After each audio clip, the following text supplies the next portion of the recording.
Oh, where's Emma and Tony got to? Oh, hang on, got a message. Oh, hi Steve. Sorry, I'm not going to make it. I'm just up to my neck. I'm pickling onions at the minute. Oh, Emma's blown me out again. I don't know. I can always rely on Tony, though.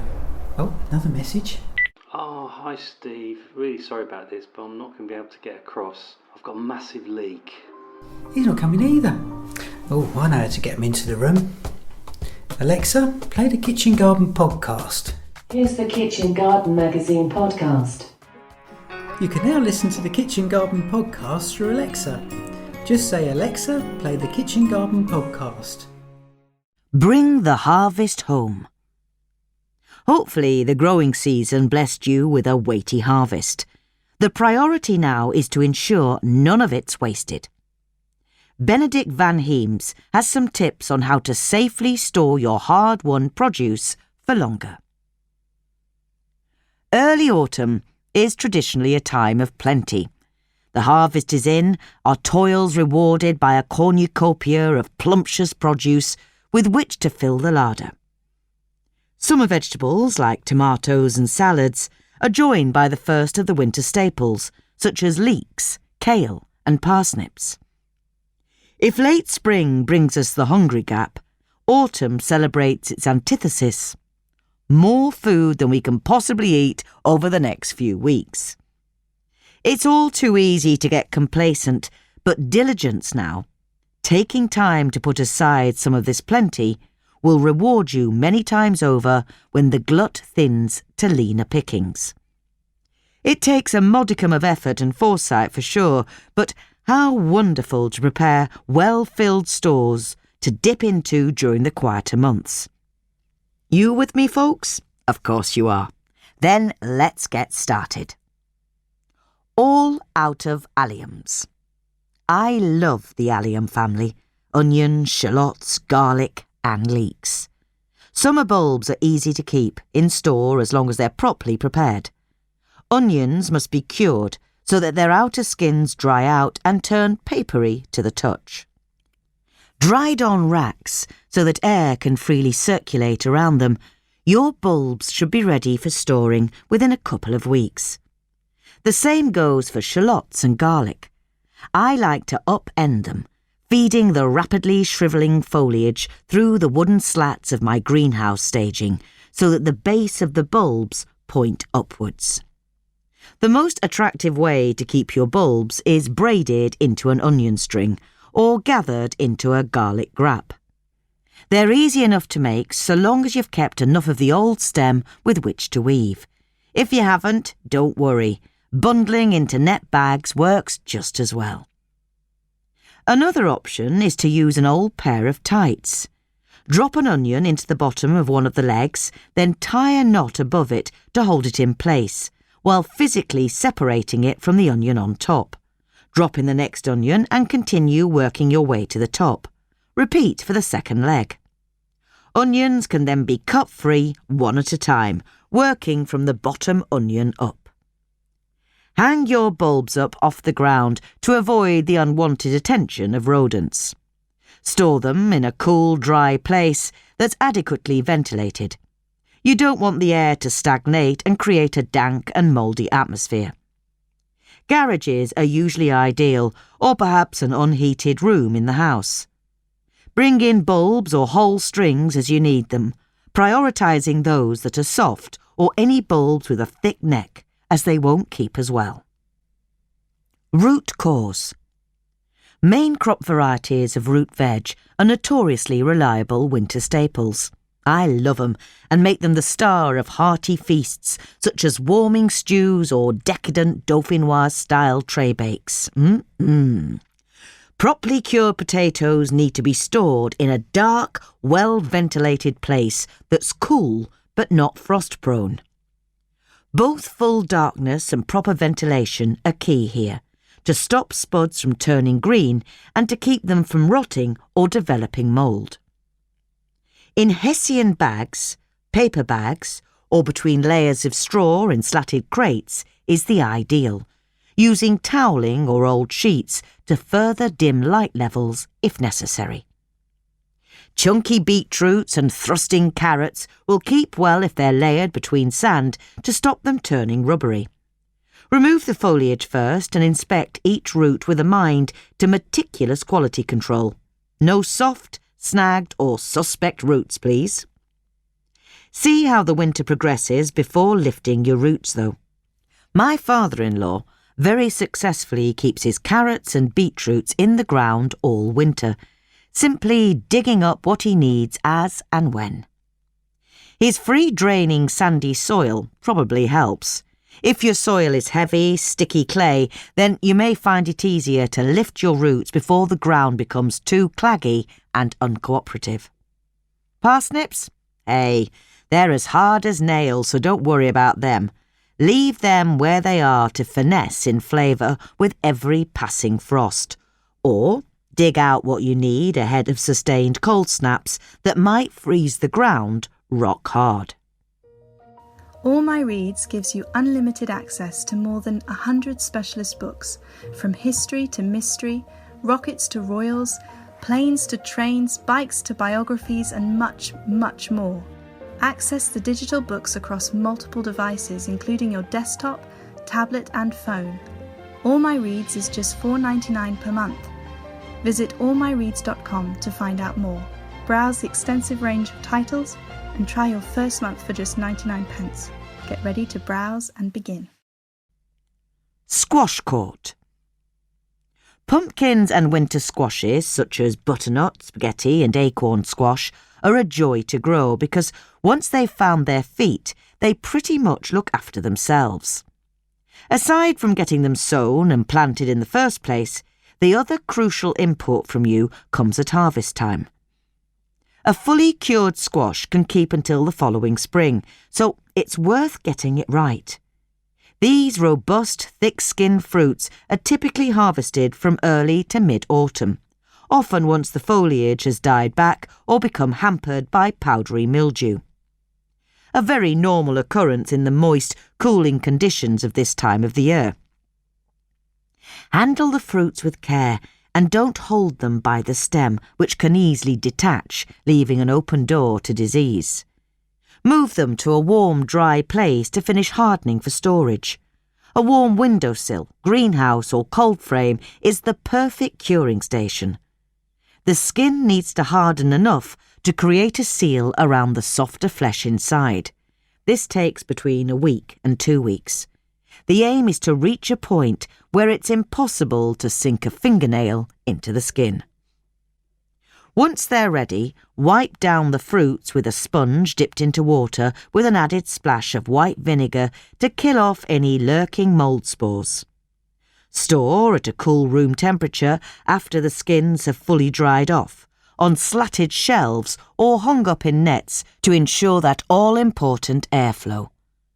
Use up blemished or dented or thin-skinned fruits first.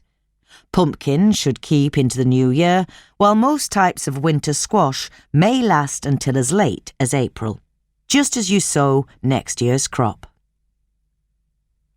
Apples and pears. Late maturing varieties of apples and pears are generally well suited for storing. Given the right conditions, they will keep for up to 6 months. That means raising the bar so that only the best make your store. Perfect fruits with no possible entry points for moulds. Others should be used up immediately or pressed into juice. Prepare your fruits by wrapping them up in newspaper or tissue paper. This stops them from touching each other, slowing the spread of potential disease while creating a cushion of air to promote better ventilation around them. You can store fruits without wrapping, but you'll need to space them out so they aren't touching. Pop them on trays or racks in a, you guessed it, cool but frost-free, dry and airy place. Separate fruits by variety, as different varieties will keep for different periods of time. Inspect fruits regularly and use up any that appear to be going a bit soft or shriveled.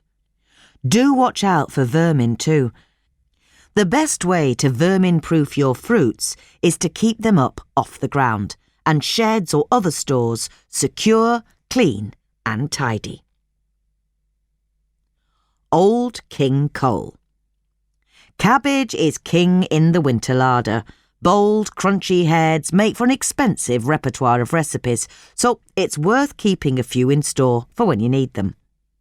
Like many vegetables, cabbage likes it cool, even cold. Fridge temperature is ideal. But the difference to most of the other vegetables here is that cabbage keeps best in moist air, a relative humidity of around 95% in fact. Firm, mature cabbages will store for up to a month in the fridge. Remove any loose leaves and the outer leaves, then wrap the cabbage up in damp kitchen roll. Pop the wrapped cabbage into a plastic bag that has been perforated at least 20 times, using a hole punch or skewer. This ensures the cabbage stays fairly moist while still able to breathe. Store cabbages in the vegetable or salad compartment. A potentially longer-term alternative is to create a storage pit outside. To do this, dig a hole about 60 to 75 centimetres or 2 to 2.5 feet deep, then line the floor and walls with a thick layer of straw. Place the cabbages into the pit, upside down, roots up, heads down. Cover them with another thick layer of straw, then lay tarpaulin over the top, weighed down at the sides so it doesn't blow away. Take cabbages as required, covering the remainder back over with more straw. Stored like this, cabbages may keep for anywhere up to 3 months. With the hungry trinity of preserved food, stored produce and fresh winter staples, there'll be plenty to keep you in homegrown goodness over the chilly months. How to braid an onion string. Step 1. Use fully cured, dried onions with some stem still attached. You'll need this to weave your onions onto the string and to hold them in place. Step 2. Tie a 1 metre or 3 foot length of string into a loop. Hang it up, then secure an onion at the bottom, bending the stem around the back through the loop. Step 3. Add the next onion. Weave the stem around the string as for the first onion. Push it down so it sits snugly on top of the onion below it. Step 4. Repeat the process to fill halfway up the string. Move each bulb round a little to form a spiral. Hang up your onions somewhere cool and dry. Crate idea. Crates must allow for good air circulation to keep the risk of moulds to a minimum. Sturdy cardboard boxes make good, low-cost alternatives to crates. Wooden crates and storage boxes are perfect for storing produce. You could also use cardboard boxes as long as they aren't too deep. If you want to stack them up, make sure that air can still move around between each level. Strung up. Dig up whole cauliflower plants, then shake any excess soil from the roots. Leave the rest of the soil and all leaves untouched. Hang plants upside down from the rafters of a shed where they should keep for up to 2 months. The last of the summer tomatoes can also be stored for a few weeks in this way. Crops. Apples, pears. Preparation. Sort sound from blemish fruits. Wrap in newspaper. Storage. In crates or vermin-proof shelving. 2 to 7 degrees Celsius or 36 to 45 degrees Fahrenheit. Beetroot, carrot, celeriac, swede and turnip. Gently shake or brush off excess soil. In damp sand. 0 to 7 degrees Celsius or 32 to 45 degrees Fahrenheit. Cabbage. Harvest only once heads are firm. Remove outer leaves. Outside in straw-lined pits or in perforated bags in fridge. Onion and shallots. Lift on a dry day, cure properly, Trim foliage if not storing as strings. As strings or in mesh bags, Hessian sacks or boxes. 5 to 15 degrees Celsius or 41 to 59 degrees Fahrenheit. Potato. Brush off excess soil, cure for 1 to 2 weeks. In Hessian sacks or in boxes, 5 to 15 degrees Celsius or 41 to 59 degrees Fahrenheit. Pumpkin and squash. Cut fruits with a T-shaped stub of stem. Cure fully. On shelves or in nets hung up, 10 to 18 degrees Celsius or 50 to 64 degrees Fahrenheit. Sweet corn. Harvest cobs once sheaths are dry. Continue drying in the warm for at least a week. In boxes in the dry, 5 to 15 degrees Celsius or 41 to 59 degrees Fahrenheit. If you enjoyed this podcast, you can subscribe to Kitchen Garden Prime for just $4.99 per month. You'll be getting a whole lot for your plot, including an easy read tablet and phone edition to read anywhere, anytime, exclusive access to 10 years of digital back issue archives, access to exclusive content from the online allotment, the Mudketeers website, plus the monthly print magazine will be delivered free to your door each month. Head to classicmagazines.co.uk/KG Prime to sign up today. If you've enjoyed this video, press the like button and also give us a comment, let us know what you're doing in the garden at the moment. And if you like our videos generally, it'd be really great if you'd subscribe to our YouTube channel.